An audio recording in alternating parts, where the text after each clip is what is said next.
Narration change আমরা অ্যাসার্টিভটা complete করে নিয়েছি। এখন ইন্টারোগেটিভ সেন্টেন্সের ন্যারেশন চেঞ্জ নিয়ে আলোচনা করব। তো ইন্টারোগেটিভ অর্থাৎ প্রশ্নবোধক বাক্য, তোমাদেরকে জানতে হবে যে প্রশ্নবোধক বাক্য আমরা দুইভাবে গঠন করতে পারি। একটা হচ্ছে এই সমস্ত WH ওয়ার্ডগুলোর দ্বারা। WH ওয়ার্ডগুলো যাদের জানা নেই তারা নোট করে নিতে পারো, বাংলা মানে শুদ্ধ দেওয়া আছে। এছাড়া বি ভার্ব, হ্যাভ ভার্ব বা অক্সিলারি ভার্বের সাহায্য নিয়েও আমরা ইন্টারোগেটিভ সেন্টেন্স তৈরি করতে পারি। এত কথা বলার কারণ হচ্ছে ন্যারেশন চেঞ্জ যখন WH ওয়ার্ড দিয়ে হবে তখন তার নিয়ম সম্পূর্ণ আলাদা। WH ওয়ার্ড ছাড়া যখন অন্য যে কোনো ভার্ব দিয়ে বাক্য গঠন হবে সেক্ষেত্রে আবার ন্যারেশন চেঞ্জ করার নিয়মটা পাল্টে যাবে। সে কারণেই তোমাদেরকে মনে রাখতে হবে WH ওয়ার্ড দিয়ে শুরু হচ্ছে নাকি WH ওয়ার্ড ছাড়া কোনো ভার্ব দিয়ে বাক্যটা শুরু হচ্ছে। দেখো উদাহরণ নিয়ে এবার দেখব আমরা।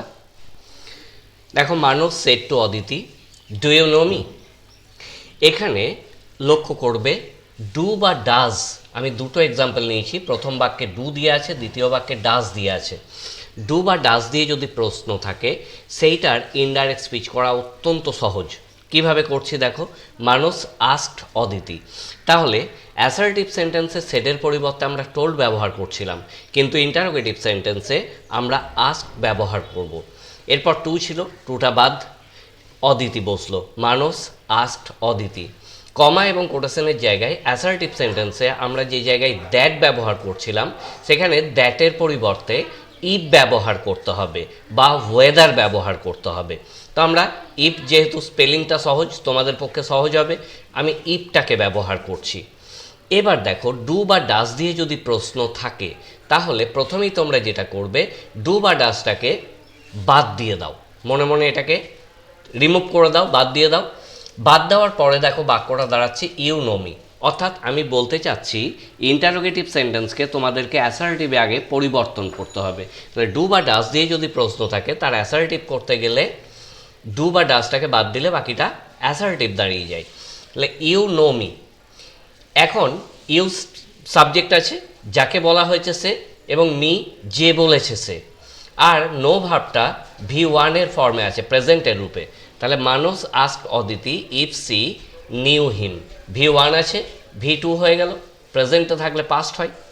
একইভাবে Ananya said to Anshu, does Ravi write a poem. Ananya asked Anshu, তাহলে সেটের জায়গায় আমরা আস্ক ব্যবহার করেছি, টু তুলে দিয়েছি, এবার কমা আর কোটেশন তুলে দিয়ে আমরা ইফ ব্যবহার করলাম। ইফ ব্যবহার করার পরে ডাসটাকে বাদ দিয়ে দিলাম। ডাসটাকে যদি বাদ দিই তাহলে দাঁড়িয়ে থাকছে বাকিটা রবি রাইট এ পোয়েম। তাহলে ইফ রবি, রাইটের V2 হচ্ছে রোট, ইফ রবি রোট এ পোয়েম। এভাবে যখন দেখবে ডু বা ডাস দিয়ে প্রশ্ন আছে তখন তোমরা ডু বা ডাসটাকে বাদ দিয়ে তার পরের অংশটা নিয়ে কাজ করো এবং মূল ভার্ব যেটা V1 আছে সেটার V2-তে পরিবর্তন করে দাও। প্রত্যেকটা ভার্বের প্রয়োগ দেখাবো, তোমরা পরপর লক্ষ্য করতে থাকো। The teacher said to the students, do you finish your home task. তাহলে দ্য টিচার আস্কড, সেডের পরিবর্তে আস্ক ব্যবহার করলাম, দ্য স্টুডেন্টস। এরপর কমা কোটেশন তুলে দিয়ে ইফ ব্যবহার করেছি, দে ফিনিশড। তাহলে ফিনিশটা V1 ছিল, প্রেজেন্টে পাস্ট ব্যবহার করলাম, if they finished their home task.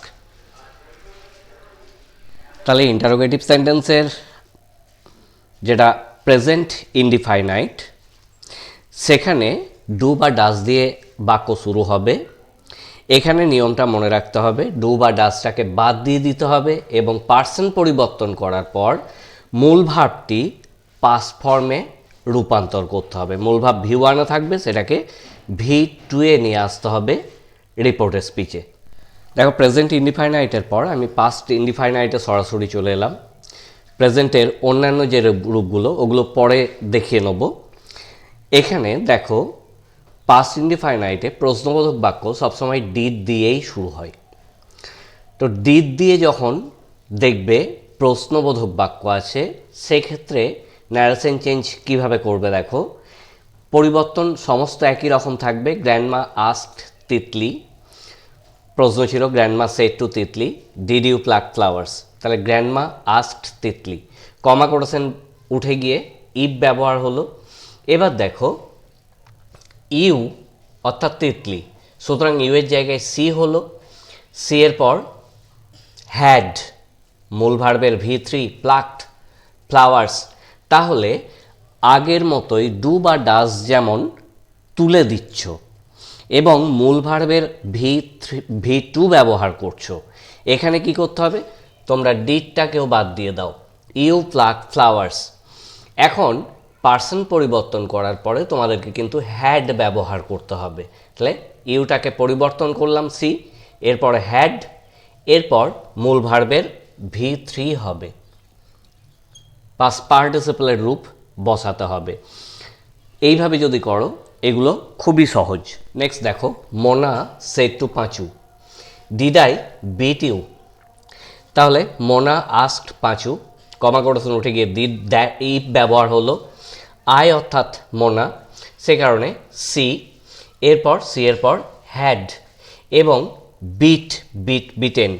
Beaten V3, you অর্থাৎ এখানে পাঁচুকে বোঝাচ্ছে তাই him, Mona asked Panchu if she had beaten him. এভাবে যখন দেখবে ডিড আছে তখন তোমরা ডিডটাকে বাদ দিয়ে দাও, ইনডাইরেক্ট স্পিচে ডিডটাকে বাদ দিয়ে পার্সন পরিবর্তন করার পর হ্যাড ব্যবহার করো, তারপর মূল ভার্বের V3।